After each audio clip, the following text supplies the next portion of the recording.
বৃষ্টি বাদল দিনে আমার আবার বাড়িতে একটু চিকেন পকোড়া খেতে মন চাইলো।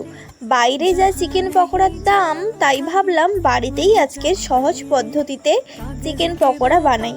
তার জন্য প্রথমেই আমি 500 গ্রাম চিকেন নিয়েছি, তাতে সামান্য লবণ দিয়ে দিলাম, আর দিয়ে দিলাম গোলমরিচ গুঁড়ো, লঙ্কার গুঁড়ো, হলুদ গুঁড়ো, তারপরে কিছুটা জিরে ধনের পেস্ট দিয়ে দিলাম গরম মশলার গুঁড়ো, সানরাইসের মিট মশলার গুঁড়ো। সব কিছু একসঙ্গে দিয়ে ভালো করে হাত দিয়ে মাখিয়ে নিতে হবে। আর শেষে দিয়েছি আমি আদা রসুন আর কাঁচা লঙ্কার পেস্ট দিয়ে ভালো করে কিন্তু ম্যারিনেট করে আধ ঘন্টার জন্য এটাকে আমি রেস্টে রেখে দিলাম। তারপরে আধ ঘন্টা পরে আমি দিয়ে দিলাম কর্নফ্লাওয়ার, আর কিছুটা দিয়ে দিয়েছি আমি ময়দা, একসঙ্গে মিক্সড করে দিয়ে দিয়েছি। তারপর মাখিয়ে নিচ্ছি। এটাকে আমি 10 মিনিটের জন্য রেস্টে রেখে দিব। তারপরে কড়াইতে পরিমাণ মতন আমি তেল দিয়ে দেব।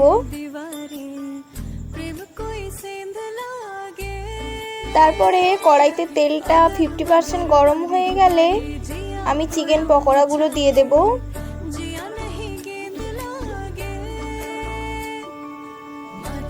এখানে দেখো আমি একে একে সব চিকেন পকোড়াগুলো দিয়ে দিয়েছিলাম।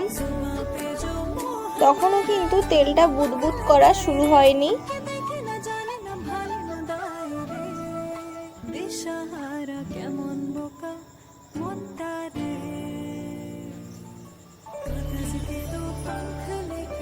কিছু সময় বাদে দেখো চিকেন পকোড়াগুলো এক পিঠ হয়ে গেছে।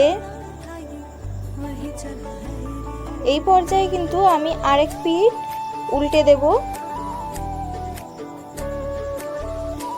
এইভাবে চিকেন পকোড়া বানালে কিন্তু খেতে খুবই টেস্টি হবে।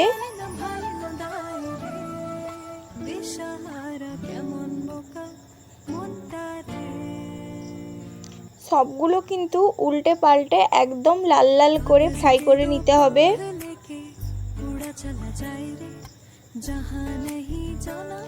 পকোড়াগুলো দেখো একটা লালচে কালার চলে এসছে। এই পর্যায়ে কিন্তু আমি পকোড়াগুলোকে তুলে নেব।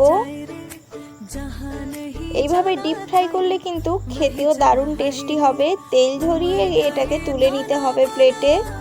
সাথে সস আর কিছুটা কাঁচা পেঁয়াজে লঙ্কা মাখিয়ে পরিবেশন করব। ভিডিওটি ভালো লাগলে চ্যানেলটি সাবস্ক্রাইব করে